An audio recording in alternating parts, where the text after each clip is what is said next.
College ದಿನಗಳಲ್ಲಿಯೇ ಚಿತ್ರಕಲೆಯಲ್ಲಿ ಆಸಕ್ತಿ ಹೊಂದಿರುವ ಮಹೇಶ್ ಸೇಠ್ ಬಡಾಕೆರೆ ಅನೇಕ ಕಲಾಕೃತಿಗಳನ್ನು ರಚಿಸಿ ಸೈ ಎನಿಸಿಕೊಂಡಿದ್ದಾರೆ. ವೃತ್ತಿಯಲ್ಲಿ Daivajna credit cooperative society limited Udupi Navunda ಶಾಖೆಯ ಬ್ರಾಂಚ್ ಮ್ಯಾನೇಜರ್ ಆಗಿ ಕರ್ತವ್ಯ ನಿರ್ವಹಿಸುತ್ತಿದ್ದಾರೆ. ಕಾಲೇಜು ದಿನಗಳಲ್ಲಿಯೇ ಚಿತ್ರಕಲೆ ಹಾಗೂ ರಂಗೋಲಿಯಲ್ಲಿ ಆಸಕ್ತಿಯನ್ನ ಹೊಂದಿದ್ದು ಹಲವಾರು ಕಲಾಕೃತಿಯನ್ನ ರಚಿಸಿದ್ದಾರೆ. 2009ರಲ್ಲಿ ಎನ್ಎಸ್ಯುಐ ಆಯೋಜಿಸಿದ ಮಂಗಳೂರು ವಿಶ್ವವಿದ್ಯಾನಿಲಯ ಮಟ್ಟದ ಚಿತ್ರಕಲಾ ಸ್ಪರ್ಧೆಯಲ್ಲಿ ಪ್ರಥಮ ಸ್ಥಾನವನ್ನು ಗಳಿಸಿದ್ದು ಇನ್ನು ಹಲವಾರು ಪ್ರಶಸ್ತಿಗಳು ಇವರಿಗೆ ಲಭಿಸಿದೆ. ಕಳೆದ 2 ವರ್ಷಗಳಿಂದ ತಮ್ಮ ಹುಟ್ಟೂರಿನಲ್ಲಿ ಮಣ್ಣಿನಿಂದ ಗಣೇಶನ ವಿಗ್ರಹಗಳನ್ನು ತಯಾರಿಸುವುದು ಹಾಗೂ ಕಾರ್ಯಕ್ರಮದ ನಿರೂಪಣೆ ಮಾಡುವುದರಲ್ಲಿ ಎತ್ತಿದ ಕೈ. ಹಲವಾರು ಕಲಾ ಚಟುವಟಿಕೆಗಳ ಪ್ರಯತ್ನವನ್ನ ಮಾಡಿ ಎಲ್ಲರ ಪ್ರಶಂಸೆಗೆ ಪಾತ್ರರಾಗಿದ್ದಾರೆ. ಇವರು ದುರ್ಗಯ್ಯ ಶೇಟ್ ಹಾಗೂ ಗೌರಿ ಶೇಟ್ ಅವರ ಪುತ್ರರಾಗಿದ್ದಾರೆ.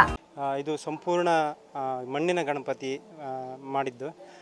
ಇದಕ್ಕಿಂತ ಮೊದಲು ಇಲ್ಲೊಬ್ಬರು ಹಿರಿಯರು ಮಾಡ್ತಾಯಿದ್ರು. ಅವರಿಗೆ ವಯೋನಿವೃತ್ತಿ ಪಡೆದ ನಂತರ ನಾನು ಇದನ್ನು ಮುಂದುವರ್ಸ್ಕೊಂಡು ಬಂದೆ. ಇದು 2ನೇ ವರ್ಷದಿಂದ ಮಾಡ್ತಿರೋದು ನಾನು. ಇಲ್ಲಿ ನೀವು ನೋಡ್ತಿರ್ಬೋದು, ಈ ದೊಡ್ಡ ಗಣಪತಿ ಸಾರ್ವಜನಿಕ ಗಣಪತಿ. ಈ ಉಳಿದ ಎಲ್ಲ ಗಣಪತಿಗಳು ಇಲ್ಲಿನ ಸ್ಥಳೀಯ ಮನೆಯವರು ಪೂಜೆ ಮಾಡುವಂಥ ಗಣಪತಿಗಳು. ಸಾಧಾರಣ ನಾವು ಈ ನಾಗರ ಪಂಚಮಿ ದಿನದಿಂದ ಸ್ಟಾರ್ಟ್ ಮಾಡಿ ಇವತ್ತಿಗೆ ಈ ಗಣಪತಿಯನ್ನು ಇಲ್ಲಿಂದ ದೃಷ್ಟಿಯನ್ನು ನೀಡಿ ಅವ್ರ ಮನೆಗೆ ಕೊಡ್ತಾರೆ. ಮನೆಯವರು ಅದನ್ನು ಪೂಜೆ ಮಾಡಿ ಕೆಲವರು ಬಾವಿಗೆ ವಿಸರ್ಜನೆ ಮಾಡ್ತಾರೆ, ಇನ್ನು ಕೆಲವರು ಈ ಸೌಪರ್ಣಿಕ ನದಿಯಲ್ಲಿ ವಿಸರ್ಜನೆಯನ್ನು ಮಾಡ್ತಾರೆ.